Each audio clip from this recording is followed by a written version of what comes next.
Prête l'oreille à la loi de notre Dieu, peuple de Gomorre. Verset 11. Qu'ai-je à faire de la multitude de vos sacrifices? Voilà. Dit l'Éternel, je suis rassasié des holocaustes de béliers, de la graisse des veaux. Je ne prends point plaisir au sang des taureaux, des brebis et des boucs. Comment ce verset 11 s'applique à nous aujourd'hui? Est-ce qu'aujourd'hui les chrétiens continuent à faire des sacrifices à Dieu en termes d'holocauste, de béliers, de graisse de veau, etc., etc.? Non!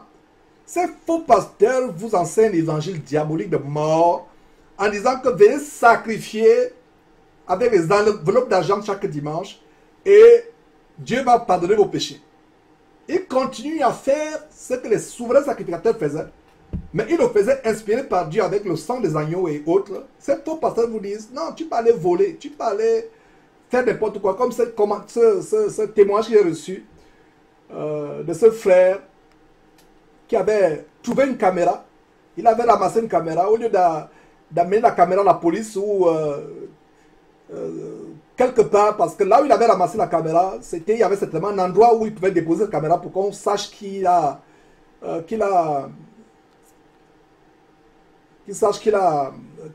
perdu. Alors il a pris la caméra et il a mis la caméra dans une abominable église de bâtiment en Allemagne où il vivait. Et le pasteur a vu la caméra parce que le frère a pris des photos d'un culte, entre guillemets. Et les photos étaient tellement bonnes. Il lui a dit, mais d'où as-tu pris cette caméra? Il dit, je l'ai trouvée quelque part. Et puis j'ai même la conscience qui me travaille depuis des jours. J'ai envie d'aller remettre dans un bureau où j'ai trouvé cette caméra pour qu'on puisse peut-être chercher qui est le propriétaire de cette caméra. J'ai envie d'aller remettre cette caméra. J'ai la conscience qui me travaille depuis. Le faux pasteur, qu'est-ce qu'il lui dit? Il dit non, ne t'en fais pas. Mettons-lui l'onction, sanctifions la caméra. Et puisque ça fait l'œuvre de Dieu, c'est certainement Dieu qui a fait qu'elle se perde pour que nous puissions elle puisse servir. Incroyable, mes frères et sœurs. Pourtant, le frère n'avait pas la conscience tranquille. Et la Bible dit que ce qui n'est pas le fruit d'une conviction est quoi? Est péché. Est péché. Voilà comment la cupidité a amené ce pasteur à faire pécher le frère. Je ne sais pas comment ça s'est passé par la suite. Voilà. Aujourd'hui, ils vous disent, venez s'aimer. Il y a même un faux pasteur qui disait, amenez, même si tu es prostitué, tu vas te prostituer la nuit, amène l'argent à l'hôtel, c'est un sacrifice, Dieu va enlever tes péchés. Si tu es voleur, comme il y a un frère de Douala qui avait témoigné, vous avez suivi comment il a témoigné, il était dans la Fémania. Ça veut dire que le crime organisé l'escroquerie internationale, c'est ça la Fémania, une expression camerounaise. Alors il était un féman et un jour il s'apprêtait à aller frapper. Lui aussi il était dans une églysette, une église bâtiment abominable, où le pasteur prie avec lui, le pasteur le prépare, lui impose les mains, prie pour lui, il y a mis une veillée. Avant d'aller frapper à Dubaï, en Allemagne, en Russie, le pasteur fait une veillée, il t'impose les mains, il prie pour toi pour que tu ailles frapper les riches avec la fausse monnaie. C'est terrible, mes frères et sœurs. Et il te dit non, ne t'en fais pas. L'argent que tu apportes, c'est l'argent là qui couvre tes péchés. Est-ce que vous voyez comment le verset 11 s'applique à nous aujourd'hui? Ça s'applique à nous, c'est pour cela que je vous dis. Cette Bible s'adresse directement à nous. L'Éternel dit quoi? Ce ne sont pas tes graisses de veau, tes holocaustes de bélier, tes veaux gras, tes taureaux. Ce ne sont pas tes enveloppes d'argent. Ce ne sont pas tes dîmes. Et d'ailleurs, la dîme n'est plus, dîme ou 10% n'est plus pour les chrétiens. Parce que les chrétiens ne sont plus limités par un pourcentage. Tu n'es pas tenu de donner, ce n'est pas une obligation. Tu donnes comme tu veux. Tu ne veux pas donner, tu ne donnes pas. Tu ne donnes pas par contrainte. On ne te force pas à donner. On ne t'oblige pas, on ne te manipule pas pour que tu donnes. On ne te maudit pas pour que tu donnes. On ne te menace pas de malédiction de mort pour que tu donnes. On ne te menace pas d'accident de circulation pour que tu donnes. On ne te menace pas de mort pour que tu donnes. Tu donnes volontairement, sans contrainte ni tristesse. C'est ça l'offrande volontaire aujourd'hui. Et ce n'est pas au faux pasteur. Parce que les pasteurs doivent travailler comme nous tous nous travaillons. Maintenant, si vous voulez soutenir une œuvre d'évangélisation, comme cette télévision en Afrique où les frères et sœurs sont en train de le suivre directement, actuellement en direct dans la télévision, pas sur le satellite. Voilà, c'est ça. Votre argent ne rentre pas dans mes poches à moi, Georges. Parce que mon épouse et moi, nous avons la grâce d'avoir des boulots. Votre argent, c'est pour que les frères et sœurs en Afrique aient l'évangile. Voilà pourquoi nous donnons. Nous donnons aussi aux pauvres ou aux orphelins, ceux qui n'ont pas. Non seulement les pauvres parmi les chrétiens, non seulement les orphelins et les veuves parmi les chrétiens, mais même ceux qui sont hors des chrétiens, que ce soit les musulmans, que ce soit les bouddhistes, les voisins du quartier, peu importe qu'ils soient chrétiens ou pas, vous remarquez qu'il y a des enfants qui manquent de quoi, qui n'ont pas de quoi manger ou de quoi se vêtir. Vous prenez une partie de vos revenus, vous allez donner à telle famille ce mois, telle autre famille l'autre mois. Vous soutenez une œuvre comme cette œuvre Jésus-Christ est pour que Georges s'enrichisse? Non. Pour que Georges ait de quoi manger? Non. Pour que l'évangile se répande à travers le monde. Parce que Georges, en tant que prédicateur, doit travailler pour pouvoir aux besoins de sa famille. J'espère que vous me comprenez par rapport à la dîme. Alors, revenons sur ce sujet. Regardez comment le verset 11 nous est adressé directement. Relisons ce verset. Qu'ai-je à faire de la multitude de sacrifices de l'Éternel? Je suis rassasié des holocaustes de béliers et de la graisse des veaux. Je ne prends point plaisir au sang des taureaux, des brebis et des boucs. Voilà. Donc, quand pasteur ne tente même plus de vous dire encore un jour que venez sacrifier vos enveloppes d'argent, Dieu va couvrir vos fautes. Tu continues à vivre dans l'adultère. Tu as divorcé, toi ma soeur entre guillemets, tu t'es remarié alors que Dieu t'interdit de divorcer et de te remarier. Toi mon frère, tu as épousé une femme divorcée. Toi mon frère et ma soeur, vous vivez, ma soeur et frère, mon frère et ma soeur entre guillemets, vous vivez dans la fornication, le sexe avant le mariage. Et le pasteur vous dit non, ne vous en faites pas, donnez seulement l'argent, je vais prier pour vous. Est-ce que vous voyez mes frères et sœurs comment le verset 11 d'Ésaïe s'adresse directement aux chrétiens aujourd'hui? Dieu dit quoi? Qu'ai-je à faire de la multitude de vos sacrifices? Une corbeille pleine d'enveloppes le dimanche, enveloppe d'argent. Dieu dit qu'ai-je à faire de vos enveloppes, de vos corbeilles pleines d'enveloppes de billets de banque? Je suis rassasié des holocaustes des béliers et de la graisse des veaux. Je ne prends plaisir au sang des taureaux, des brebis et des boucs. Verset 12. Quand vous venez vous présenter devant moi, qui vous demande de souiller mes parvis? Vous vous présentez devant Dieu. Le corps de Christ, d'abord, ces temples sont les pierres mortes, mais quand nous nous rassemblons, les assemblées chrétiennes, parce que l'église, c'est les assemblées chrétiennes, là où 2 ou 3 sont réunis, et le verset nous dit quoi? Quand vous venez vous présenter devant moi, et regarde encore la merveilleuse révélation que Modeste depuis le Cameroun a partagée hier, comment, en Nombre chapitre 5, verset 18, quand une femme venait se présenter devant l'Éternel, elle avait la tête couverte. Et ce n'est que quand elle était soupçonnée de prostitution, soupçonnée d'adultère, que le sacrificateur faisait quelque chose qui était honteux pour la femme, à savoir lui enlever le voile qui était sur la tête. Grande révélation, mes frères et sœurs. Si vous n'avez pas suivi cet enseignement, allez le suivre et multipliez cet enseignement. Il s'intitule, il est sur YouTube, il s'intitule Explosive révélation biblique sur la malédiction des femmes chrétiennes, entre guillemets, qui prient sans se voir la tête. Allez suivre cela. Allez suivre cela, mes frères et sœurs. Allez suivre ces révélations. Dieu est un Dieu qui fait des grandes choses dans nos vies quand nous sommes fidèles, obéissants. Mais Dieu nous met sous le jugement, sous la malédiction, quand nous nous éloignons de sa parole, de sa parole. Alors mes frères, allez suivre cet enseignement. Grande révélation de comment une femme qui prie la tête non voilée, elle-même se met en jugement devant Dieu. Dieu ne l'a même pas appelée en jugement. Elle-même se met en jugement. Parce que la femme qui était décoiffée, dévoilée, c'est-à-dire qu'on enlevait son foulard ou son voile, ou le pain sur sa tête, elle était dans une position d'infamie, de honte, parce qu'elle était soupçonnée d'avoir trompé son mari, en Nombre chapitre 5, verset 18. Alors voilà les sœurs qui vont se présenter devant le Dieu délibérément, volontairement, en se découvrant la tête. Donc elle-même se met en jugement. Elle tend sa tête, d'ailleurs qui est chauve parce que les faux cheveux, les tissages, les défrisages et autres l'ont rendu chauve. Donc elle tend sa tête chauve et abominable devant Dieu. Elle se rebelle. Elle se rebelle. Supportez ma dureté parce qu'il y a trop de rébellion. Et les gens comme Esaïe dans leur époque étaient établis pour confronter la rébellion du peuple de Dieu. Et aujourd'hui, Jésus-Christ TV est établi pour confronter la rébellion dans le corps de Christ aujourd'hui, avec des pasteurs pédérastes, pédophiles, des chantres homosexuels comme Excel qui défend la chronique. Et en passant, il a fait fermer la vidéo sur YouTube. Mais la vidéo est sur Odyssée. Il a fait fermer la vidéo. Il vient justifier en disant que non, je n'ai pas dit que je suis un PD. J'ai plutôt dit que je suis PD prêt pour Dieu. Tu as besoin de dire PD en disant prêt pour Dieu. Tu as besoin de parler en code pour dire au monde que tu es pour Dieu. Et plus tard, ce n'est plus qu'il a dit prêt pour Dieu. C'est maintenant qu'il a dit on m'a piraté mon compte. Deux versions. Première version, je suis PD, c'est-à-dire prêt pour Dieu.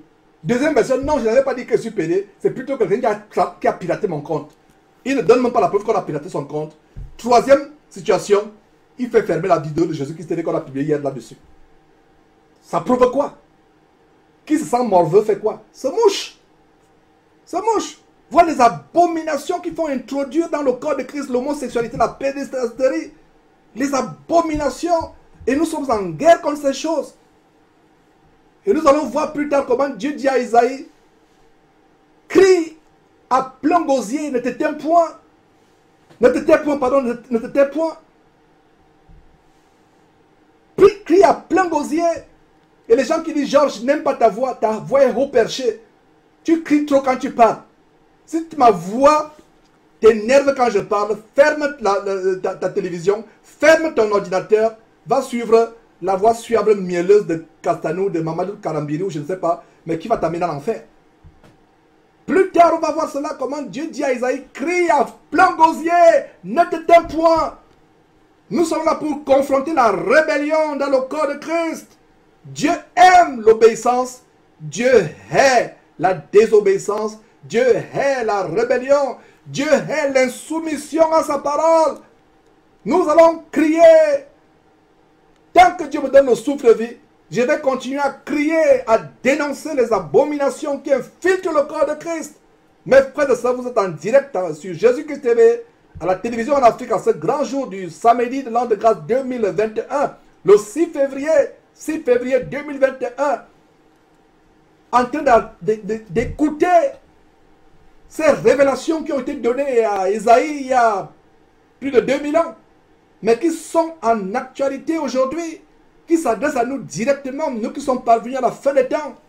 Mes frères et sœurs, aimez cette parole malgré sa dureté.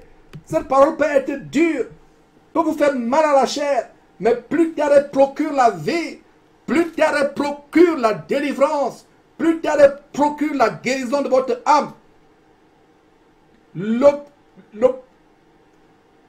L'enfer, mes frères et sœurs, l'enfer est en train de te peupler avant qu'il soit ouvert. L'enfer n'est pas encore ouvert, mais il est déjà peuplé. Il est déjà bondé de monde. Et les gens ne font que tomber en enfer tous les jours, avec la désobéissance. Avec la désobéissance, mes frères et sœurs, nous devons aller à Dieu tous les jours. Avec l'obéissance. Rien ne sert de venir tous les samedis ou de venir sur Jésus-Christ TV, écouter ces choses, ça entre là, ça sort là, ah, il enseigne bien, j'aime sa façon par laquelle il enseigne. Ah, j'ai dit Amen. Je n'ai pas besoin de vos Amen. Je n'ai pas besoin de vos flatteries, de vos appréciations. Tout ce dont Dieu a besoin, c'est que cette parole soit mise en application. Voilà. Nous crions. Dieu a dit à Esaïe, crie, ne te tais point. Crie contre ce peuple rebelle. Crie contre ce peuple au cou raide, au cou tendu.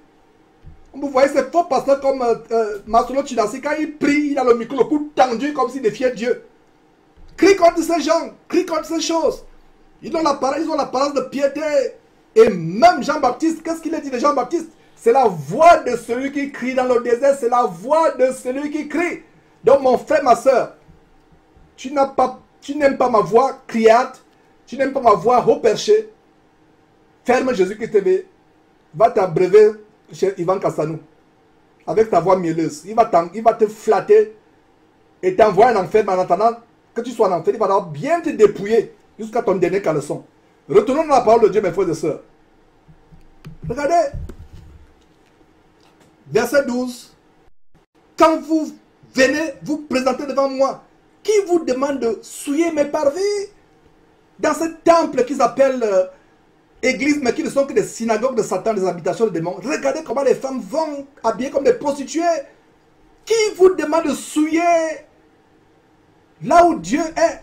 Parce que Dieu est où? Jésus a dit, là où 2 ou 3 sont assemblés à mon nom, je suis au milieu de vous. Donc ma soeur, avec ces faux cheveux que tu mets sur ta tête, avec ces faux ongles, cette peinture que tu mets sur ton visage, tu vas te présenter devant Dieu ressemblant à Jézabel. Tu as trompé ta femme la veille avec une prostituée dans un restaurant, dans un hôtel, pardon, dans un hôtel, excusez-moi. Et le dimanche, tu vas au culte, tu te présentes comme si rien n'était. Tu manques d'obéissance à ton mari. Tu es soumise à ton mari, mais tu viens te présenter dans l'assemblée pour prier. Voilà le verset 12. Est-ce que vous saviez que Ésaïe pouvait être directement adressé avec une terrible dureté contre le corps de Christ? Voilà le thème d'Ésaïe. J'espère seulement que vous allez supporter cette dureté jusqu'à la fin de ce livre. Voilà. Les chrétiens veulent seulement la connaissance. Ah, Georges va enseigner encore sur Ésaïe. Oh, il faut que j'aille suivre. Ça va augmenter ma connaissance. Non, Dieu n'a pas besoin de ta connaissance. Dieu a besoin que tu sois affranchi du péché. Dieu a besoin que tu deviennes un meilleur chrétien, une meilleure chrétienne.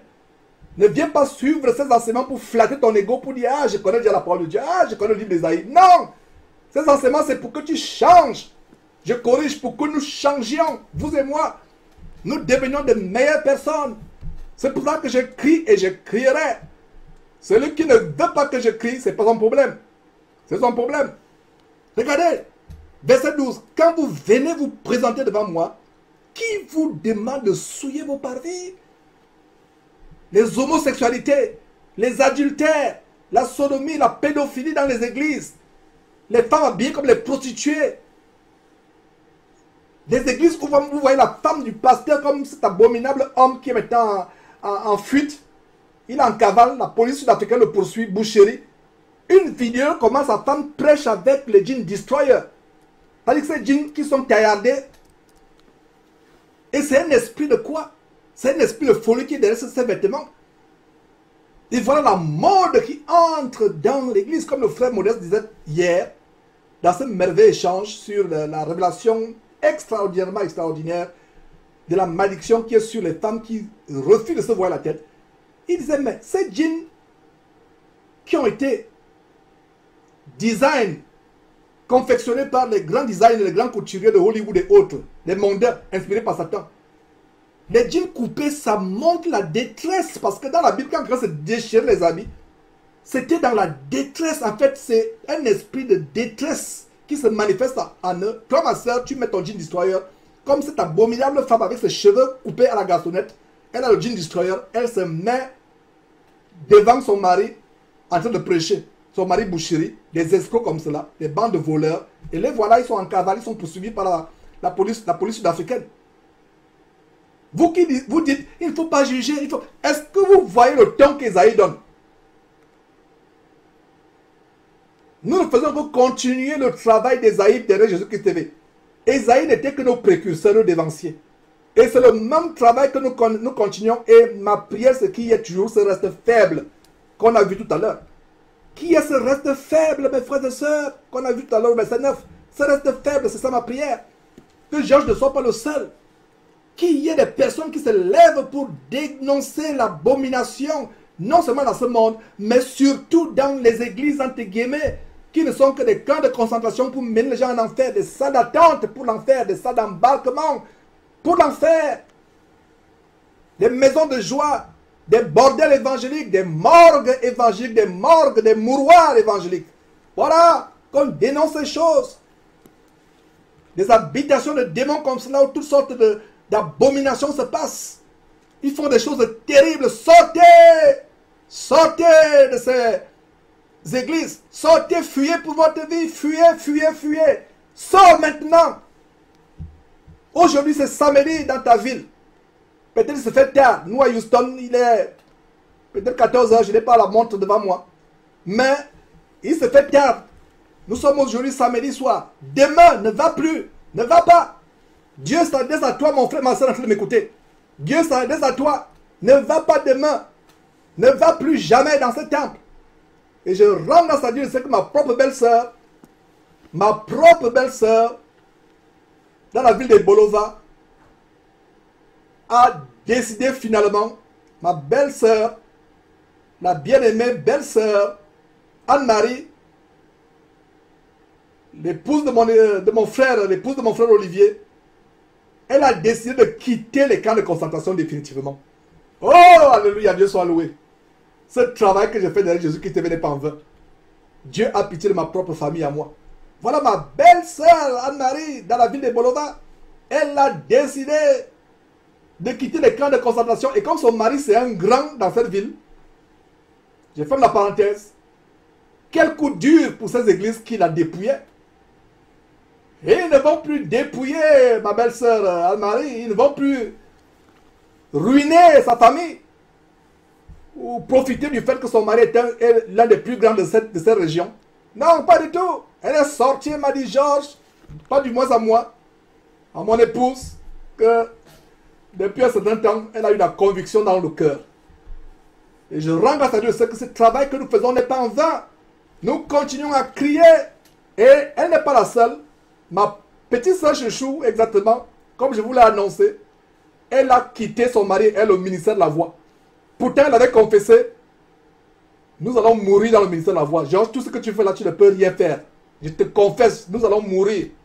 Je confesse, j'invoque, j'ordonne que je vais mourir, mon mari et moi, dans le ministère de la Voix.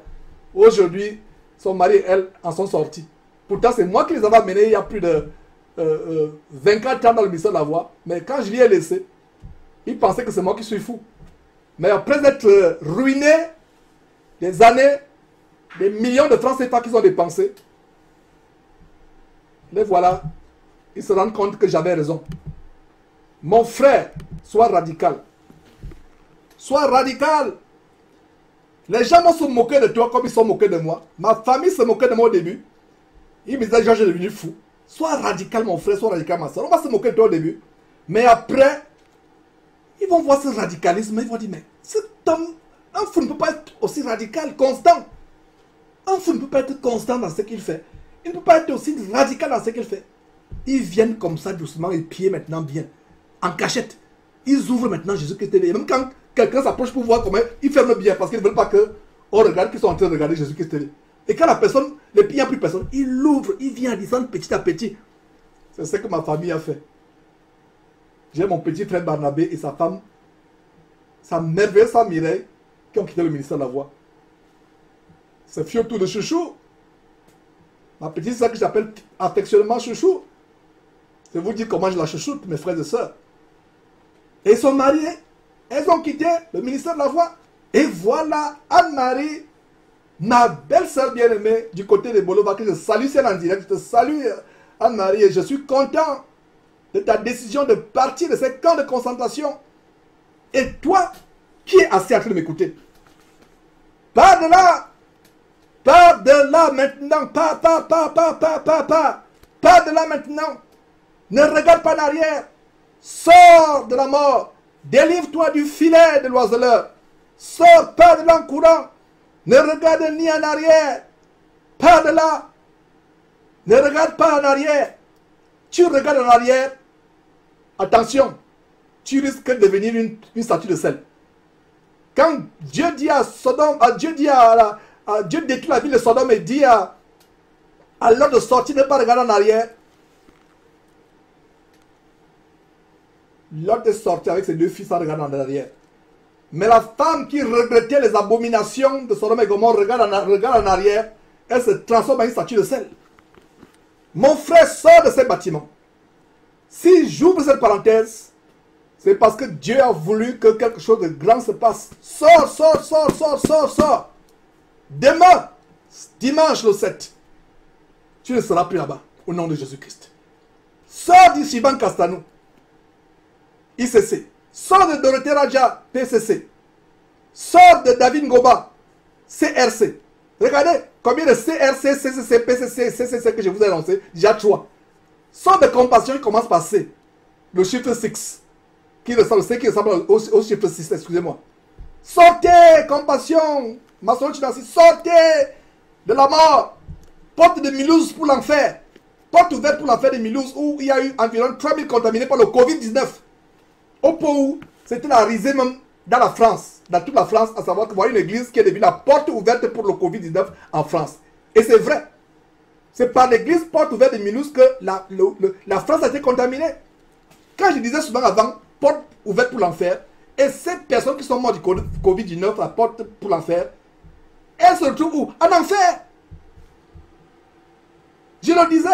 Et je suis sûr que parmi les 3000 personnes qui sont mortes du Covid-19 dans la porte de Mulhouse pour l'enfer, m'écoutaient. Il y a certaines qui m'écoutaient parmi les 3000 personnes qui m'écoutaient parce que il y avait des membres de cette église, entre guillemets, église d'épicerie. D'ailleurs, ça a été construit sur un ancien supermarché. Des anciens entrepôts. C'est le business. Je suis sûr que parmi les 3000 personnes qui sont décédées du Covid-19, porte ouverte pour le Covid-19 en France, certains ont suivi Jésus-Christ TV. Je suis sûr que sur leur lit d'hôpital, en agonisant, ils pensaient à Jésus-Christ TV.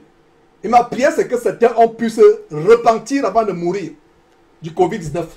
Environ 3000, du moins plus de 2500, ont été contaminés par le Covid-19. Eux-mêmes, ce n'est pas Georges qui fait la calomnie, vous qui m'accusez de calomniateur, mais c'est eux-mêmes qui ont fait le rapport. Et les autorités françaises ont eu un regard sur cette abomination. Donc, mes frères et sœurs, continuons la parole. Ouais. Nous sommes en guerre. Et c'est là le but du livre d'Ésaïe. Le livre d'Ésaïe n'est pas là pour augmenter votre connaissance. Commencer à vous flatter. Oh, je connais maintenant le livre d'Ésaïe. Ah, je connais cette révélation. Non, c'est pour que tu changes. Pour que tu meurs, toi, ma soeur. Que tu meurs, toi, mon frère. Même si tu es attaqué dans l'église, dans l'assemblée où tu vis, c'est comme si de rien n'était. Même si on t'attaque, on t'accuse injustement, tu ne réagis pas. Tu pardonnes à ceux qui t'accusent.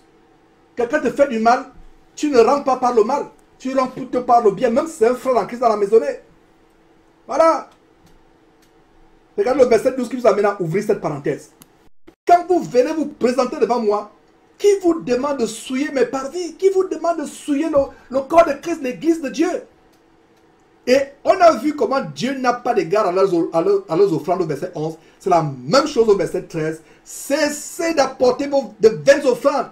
J'ai en horreur de l'encens, les nouvelles lunes, les sabbats, les assemblées. Voilà. Même Dieu à un moment avait dit, même vos sabbats, j'ai en horreur. Et Dieu, grâce à Dieu, parce que plus tard, Jésus est venu pour abolir le sabbat. Parce qu'il est venu nous donner un meilleur repos.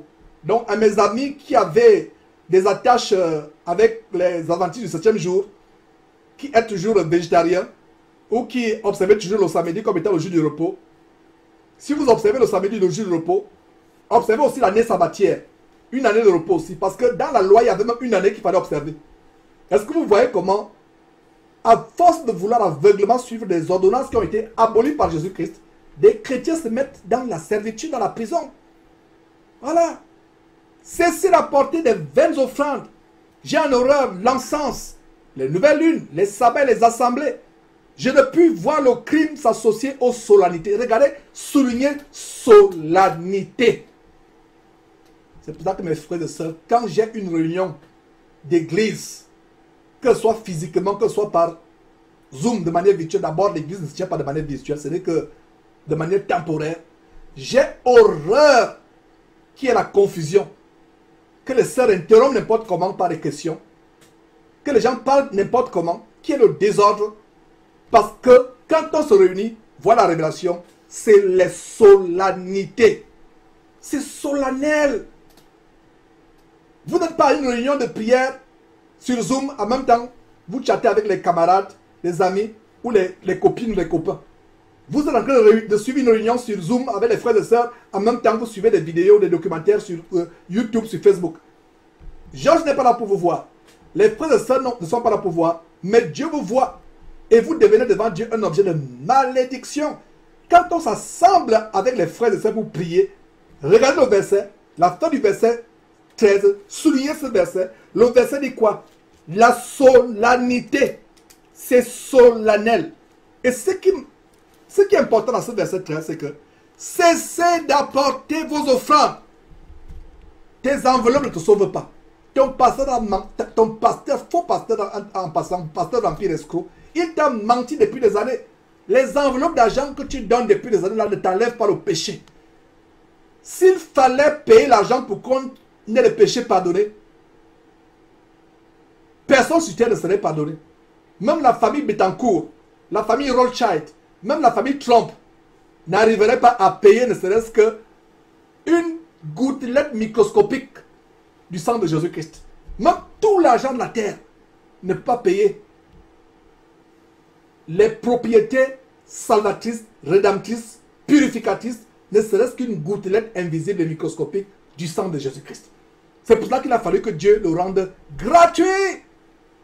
Les péchés nous sont pardonnés gratuitement. L'argent que tu paies là pour avoir le pardon du péché, garde ça pour tes enfants, pour l'avenir de tes enfants si tu en as. Garde-le pour toi, garde-le pour aider un ministère, garde-le surtout pour aider les pauvres et les orphelins dans ton quartier, dans ton village. Et l'argent que tu dois payer pour avoir le pardon, cet argent, ça s'appelle la repentance et la sanctification. Conclusion, ce n'est même pas l'argent, c'est gratuit. Tout ce que Dieu veut que tu payes, s'il faut payer, parce qu'on ne parle même pas de payer, si tu veux tellement dépenser l'argent, commence à le dépenser avec les billets qui s'appellent repentance, les billets qui s'appellent sanctification, les billets qui s'appellent renonciation au péché, les billets qui s'appellent dire au revoir à Dieu à mon passé de péché. Voilà les billets avec lesquels tu dois soi-disant payer ce qui n'est même pas payable. Donc tu amènes des billets de banque, tu engraisses un dimovore. Regardez l'abominable prédication de cet ancien star solomite du groupe Ayanya ivoirien, Kodja, qui dit non, quand vous mettez l'argent de Dieu à côté, ne touchez même pas l'argent de Dieu.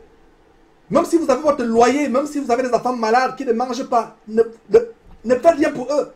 C'est quelle Bible? Même quand il s'agit de soulager un frère, la Bible ne dit-elle pas qu'il ne faut pas, il ne s'agit pas plutôt de t'exposer à la détresse pour soulager un frère? C'est pour ça qu'il dit souvent aux frères, mes frères et sœurs, pour vous qui contribuez à ce que l'évangile soit en Afrique, pour que les frères et sœurs nous reçoivent en direct, comme ils sont en train de recevoir actuellement en direct, ne contribuez pas, n'envoyez pas vos contributions si il n'y a pas suffisamment d'argent pour les enfants. Si votre loyer n'est pas payé, envoyez maintenant si vous avez vos factures couvertes et si vous avez un surplus.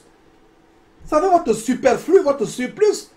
Il ne s'agit pas de vous exposer à la détresse pour que les frères et sœurs en Afrique aient la télévision gratuite Jésus-Christ TV. Ou alors c'est moi qui lis mal la Bible. Ou alors c'est eux qui lisent bien la Bible. Mais vous savez, vous et moi, que ils n'ont aucune Bible à lire. Ils n'ont même jamais lu. Et même s'ils la lisent, ils la déchiquettent pour leur ventre grassouillet d'un bon point et pour leur bas-ventre pervers. Au lieu de travailler de leurs propres mains pour avoir l'abondance, ils veulent avoir l'abondance en escroquant avec la parole de Dieu. Mes frères et sœurs, c'est terrible. Donc, regarde le verset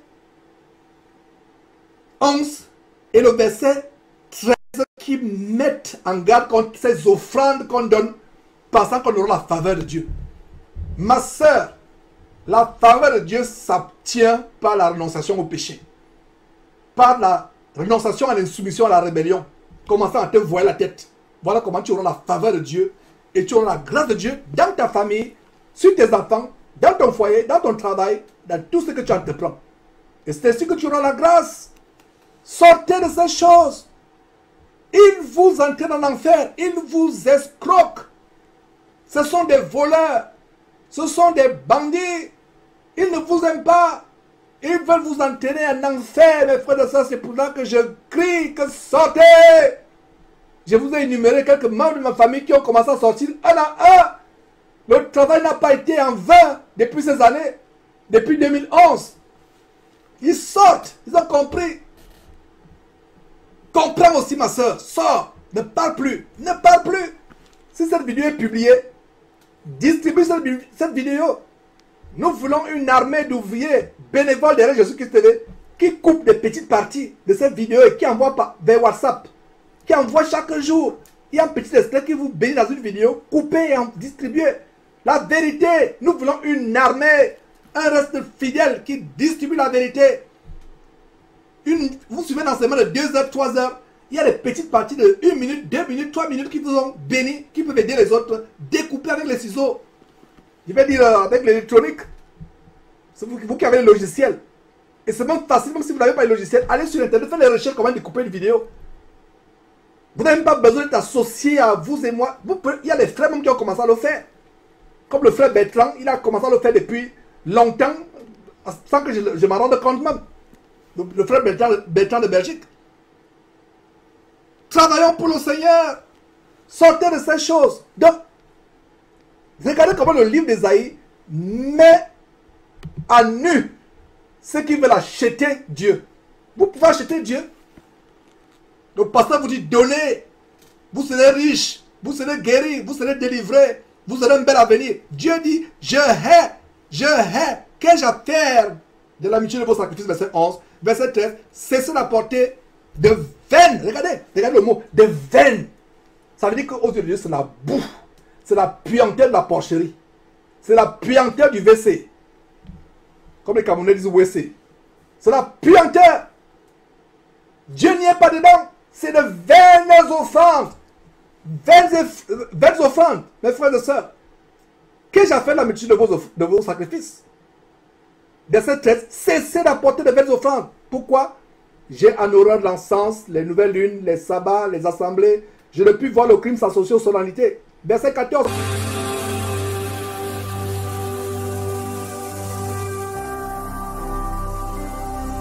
Jésus-Christ TV, vous connaîtrez la vérité et la vérité vous affranchira.